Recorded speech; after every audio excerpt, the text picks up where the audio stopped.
Montana territory, early winter. The kind of cold that doesn't arrive with drama. It settles in quietly, then refuses to leave. By the early 1880s, men in this valley thought they understood winter. They had cabins, they had stoves, they had axes sharp enough to ring through frozen timber. And every year they told themselves the same thing: if you keep the fire going, you'll be fine. They were wrong. What broke people wasn't the cold itself. It was the work. The endless work. Waking every 2 hours to feed a stove, pulling on boots in the dark, splitting frozen logs while your hands went numb before the first swing landed, burning through wood faster than you could replace it, knowing every log burned in November was one you wouldn't have in February. Inside those cabins, the fire roared, but the heat never stayed. It leaked down through the floorboards. It bled out through the roof. Wind forced itself through cracks you couldn't see in daylight. Frost formed on the inside of windows, sometimes on the walls. Families slept wrapped in coats. Children coughed through the night. That wasn't unusual. That was normal. 8 cords of firewood in a season was common, sometimes more. And even then, most cabins struggled to stay above 45 degrees. Men accepted it because everyone else was suffering the same way. That's just winter, they said. That's Montana. But not everyone agreed. There was one man in that valley who started asking a different question. Not how to make more heat, but why so much of it disappeared. Not how to burn wood faster, but why a cabin needed constant feeding just to remain barely livable. He had lived in places where the temperature didn't swing wildly. He had worked underground. He knew the earth behaved differently than open air. And while others prepared for winter by stacking higher wood piles, he was already thinking ahead. Because winter doesn't reward effort alone, it rewards efficiency. And that understanding was about to change everything. From the outside, his place didn't look like a home. Most people riding past barely noticed it. There were no tall log walls standing proud against the snow, no sharp roofline catching the wind, no sign that someone had tried to prove anything. All they saw was a low mound pressed into a south-facing slope, earth and sod rising gently from the ground, a stone chimney sticking up just enough to function. One door, one small window. That was it. Some men assumed it was a root cellar. Others thought it was unfinished. A few guessed the owner had given up halfway through building a proper cabin. When word spread that a family was living in there year-round, the jokes started. They called it a hole, a burrow, a place for animals, not people. One man said it looked like something a badger would be proud of. Another asked if he planned to crawl inside on all fours. The builder didn't argue. He didn't explain what he was doing or why. He didn't try to convince anyone that it would work. He kept hauling stone, kept packing soil, kept shaping something that looked wrong to anyone used to standard frontier cabins. Most settlers believed a good cabin stood tall and dry, lifted above the ground to avoid rot and flooding. Going underground went against everything they'd been taught. Earth meant damp. Damp meant sickness. And sickness in winter meant death. So people assumed the worst. They said the place would flood in spring, that moisture would seep through the walls, that mold would form, that the cold would settle in and never leave. Some thought the roof would collapse under snow. Others said the family wouldn't last until Christmas. None of this slowed the work. By late summer, the cabin was finished. By early fall, the family moved in. The door closed. Smoke rose from the chimney, and the hillside went quiet again. From the outside, nothing had changed. But inside, something was already different. While other cabins began losing heat the moment the sun dipped below the ridge, this one stayed steady. No rush of cold, no sharp drops in temperature, just a slow, even warmth that didn't depend on constant attention. Winter hadn't arrived yet, but when it did, everyone would notice. Most men in the valley believed heat came from effort. If your cabin was cold, you cut more wood. If the fire died, you fed it.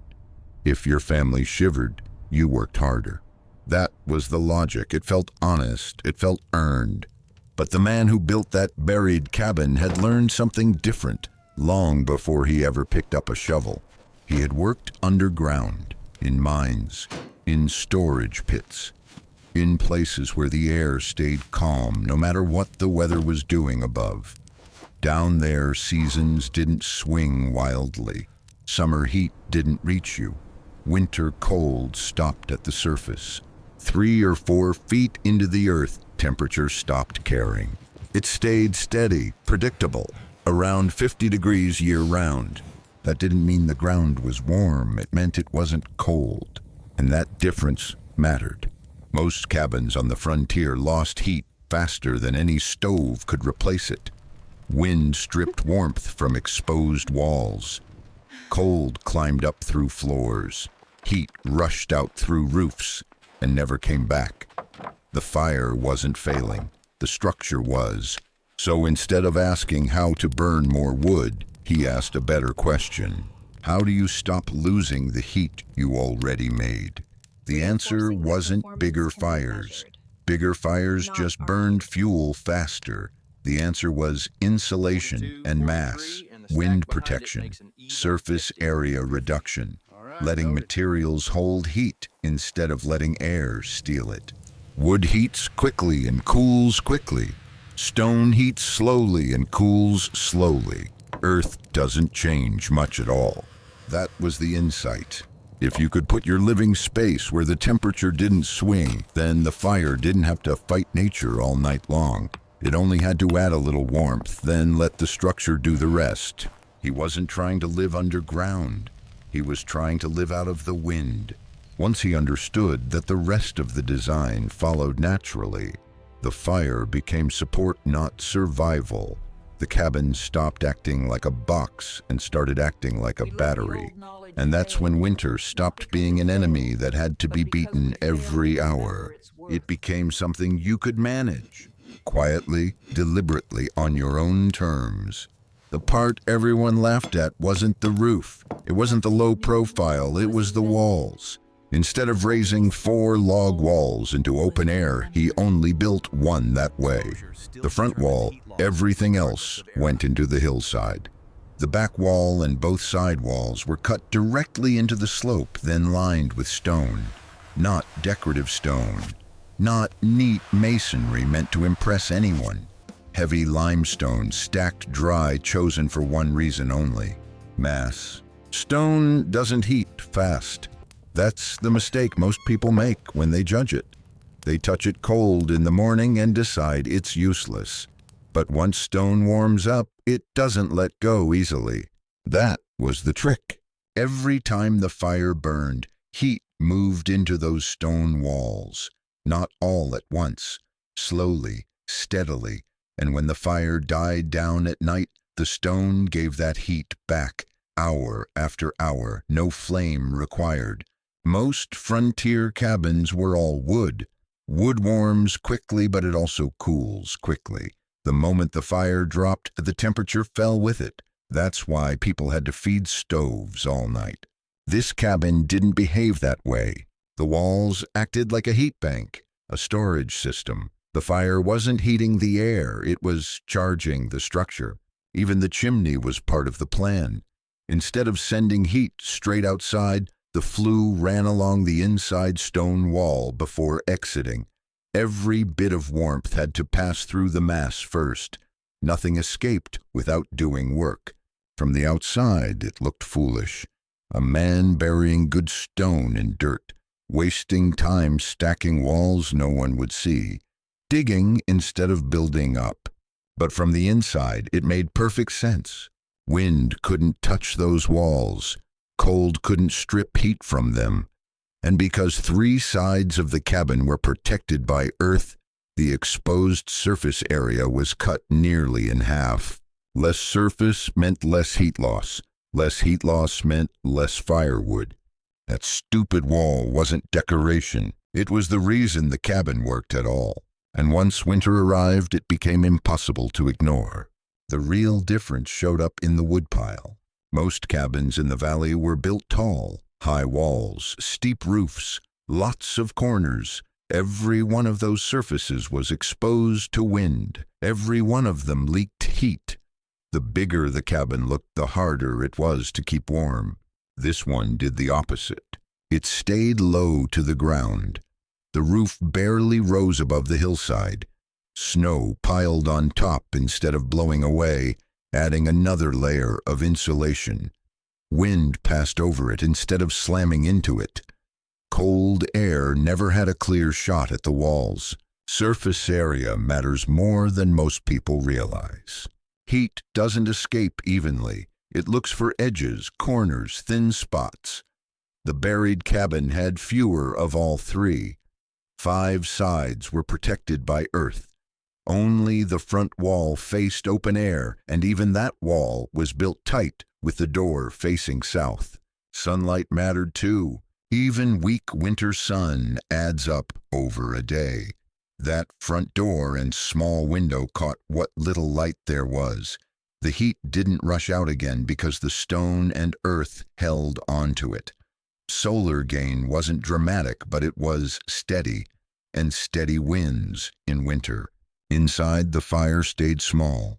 No roaring blaze, no frantic feeding, just a modest, controlled burn morning and evening. The stone walls and floor absorbed the heat. The air stayed calm. Temperatures dropped slowly overnight instead of collapsing. Ventilation was handled without drafts. Fresh air entered low, warmed naturally, and rose. Stale air left through the chimney. No cold rush across the floor. No need to crack doors or windows. The result was simple. While others burned 6 cords of wood in 2 weeks, this cabin used roughly 1 cord every 3 weeks. Not because the fire was better, but because the cabin stopped wasting heat. That's what most people missed. The goal isn't to make more heat. The goal is to stop losing it. Once you do that, winter stops being a constant emergency and turns into something you can plan for. And when the first real storm hit, that difference became impossible to ignore. The storm came early and without warning. Temperatures dropped fast. 20 degrees in a few hours. By midnight, it was below 0. By morning, the wind was howling out of the north, hard enough to shake doors loose from their hinges. This wasn't a normal cold snap. This was the kind that exposes weak thinking. Cabins across the valley started failing almost immediately. Fires burned hot, but the heat vanished as fast as it was made. Men fed stoves every hour, some every 40 minutes. Woodpiles shrank at a pace that scared even experienced settlers. Inside those homes, breath hung in the air. Ice formed on the inside of windows. Children slept in coats. Grown men stayed awake just to keep the fire alive. Then someone noticed something strange. The buried cabin's chimney barely smoked. Not dark, not heavy, just a thin, steady line drifting upward. The kind of smoke you'd expect from a cooking fire, not a fight-for-your-life burn. That caught attention. On the 3rd day of the storm, a man riding past slowed his horse.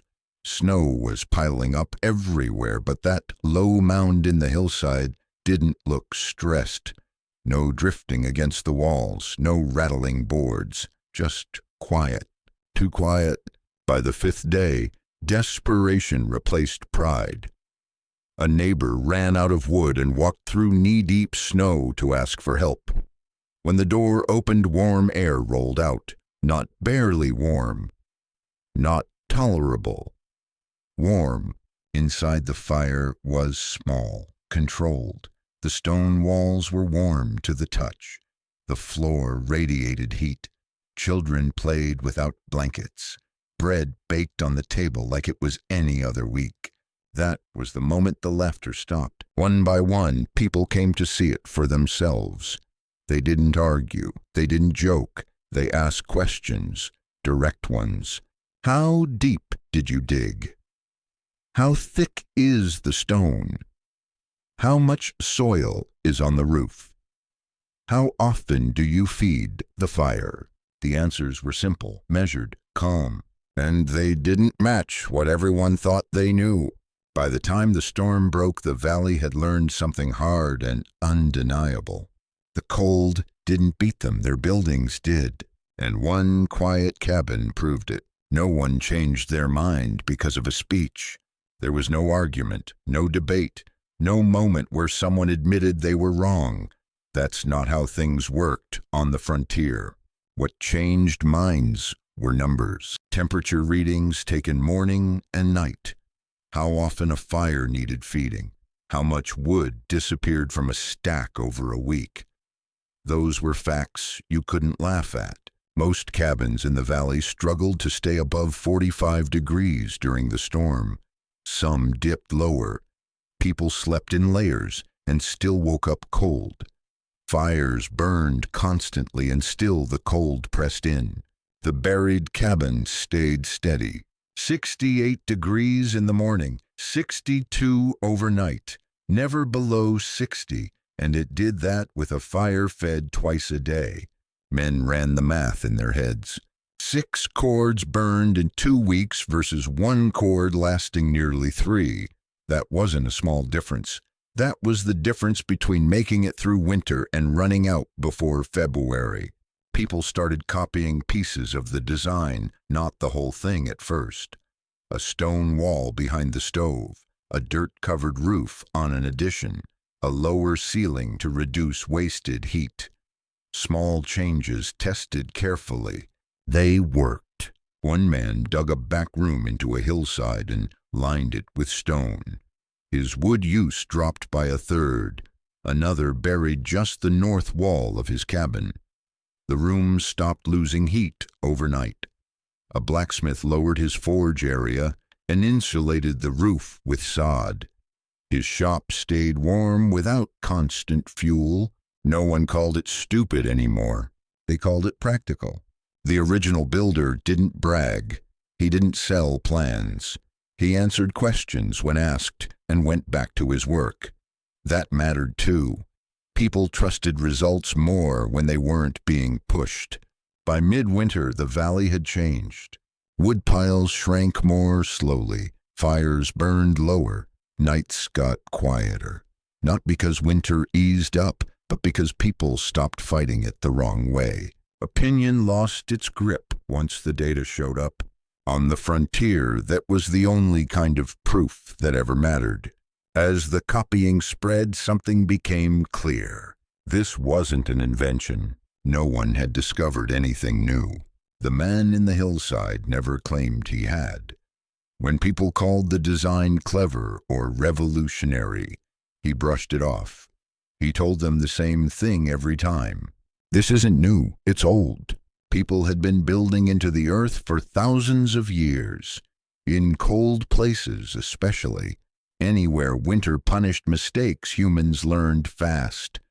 They learned that earth blocks wind, that mass slows temperature change, that low structures survive storms better than tall ones. The Vikings knew it. Their longhouses were banked with earth. The Pueblo builders knew it. Stone and soil held heat through desert nights. Highland farmers knew it. So did steppe herders and northern hunters. What was unusual wasn't the buried cabin. What was unusual was that everyone had forgotten why those designs worked. Somewhere along the line, building tall started to look like progress. Wood was plentiful. Time was short. Cabins went up fast, and no one questioned whether they were efficient. If they were cold, people blamed the weather, or themselves. The hillside cabin forced a rethink, not with words, but with results. It showed that so-called primitive building wasn't crude. It was refined by necessity. tested by generations who didn't have extra fuel or backup plans. If something wasted heat, it didn't survive long enough to become tradition. The frontier was supposed to be modern, new tools, new methods, new ways of doing things. But winter didn't care about modern. It cared about physics. Once people saw that the embarrassment faded, pride softened. Men who had laughed the loudest asked the most careful questions, not because they wanted to admit they were wrong, but because they wanted to survive smarter. That buried cabin didn't just save wood. It reminded people that the past wasn't stupid. It was efficient. And sometimes the smartest move on the frontier wasn't to invent something new, but to remember what already worked. This story isn't about nostalgia. It's about how people actually survive when comfort is optional and failure has consequences. Back then, there were no backup systems, no power grid, no fuel delivery.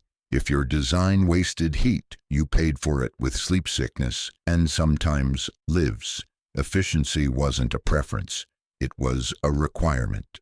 That hasn't changed as much as people think. Modern homes still lose heat the same way old cabins did, through exposed walls, through roofs, through drafts nobody notices until the power goes out. We hide the problem behind bigger systems and higher bills, but the physics are identical. When the power fails, modern houses behave a lot like frontier cabins. Heat disappears fast. Rooms turn cold. People realize how dependent they've become on constant input. The buried cabin worked because it didn't depend on constant input. It reduced loss first, then added heat second. That order matters. Most modern solutions reverse it. Bigger heaters, more fuel, more complexity, all of it aimed at overpowering the problem instead of removing it. The old builder understood something simple. You can't win a fight against winter by throwing energy at it forever. You win by giving winter fewer ways to take that energy away.